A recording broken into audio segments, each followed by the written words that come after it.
My appendix bursts, my parents, my brother, and even my fiancé are all too busy celebrating my sister's birthday. I'm outside the operating room, frantically calling every family member I can think of to sign the consent form, but every call is either ignored or hung up on. After hanging up on me, my fiancé, Joel Graham, texts back. Sophie, stop being dramatic. It's Yvette's 18th birthday today. Whatever it is can wait until after the party. I quietly set my phone down and sign the consent form myself. It's the 99th time they've chosen Yvette Norton, my sister, over me. This time, I choose not to care. I'll stop letting their favoritism hurt me. Instead, I'll do everything they ask of me without complaint. They'll all think I finally learned to be obedient, and they'll never realize that I'm preparing to leave them for good. I stayed in the hospital for 3 days, and for those 3 days, my phone stayed silent. I didn't receive a single call from my family. I didn't call anyone either. I didn't scroll through their Instagram feeds like I used to, trying to keep up with every little update in their lives. Instead, I just quietly rested in my hospital bed and dragged my weak body around for checkups and payments. Even on the day I was discharged, I didn't tell a soul.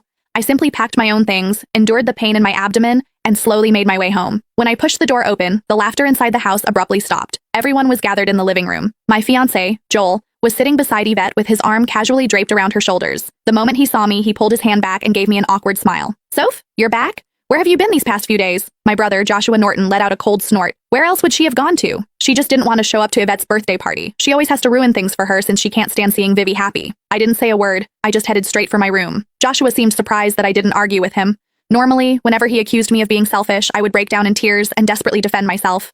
But this time, I'd kept quiet. My mom rushed over to me with a glass of juice. Sophia, we were so busy with Vivi's birthday the other day that we missed your calls. Don't be mad at us, okay? She placed a glass of mango juice in my hand. Although my heart had long since stopped expecting anything, it still ached faintly. I was allergic to mangoes, but Yvette loved them. There was always mango-flavored food and drinks in the house because of that.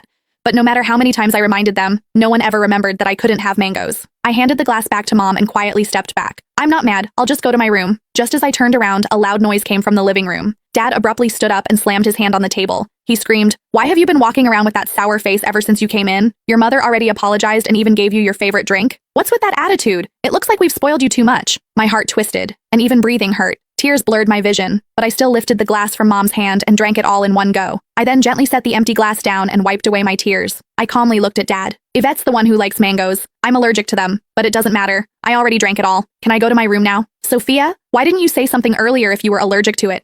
Who told you to drink it? You're so stubborn. Mom panicked and quickly patted my back. Dad looked embarrassed, but he still harshly replied, "You could have just explained yourself. You've always had that unlikable attitude. You're nothing like Vivi. She knows how to communicate." Yvette's voice drifted over from the couch. "Dad, don't say that about Sophia. You'll make her sad." She sounded gentle, but the smugness in her eyes was impossible to hide. Yvette had always used my dullness to highlight her perfection. No matter what it was, she loved comparing herself to me. She would only be satisfied when she got to trample me.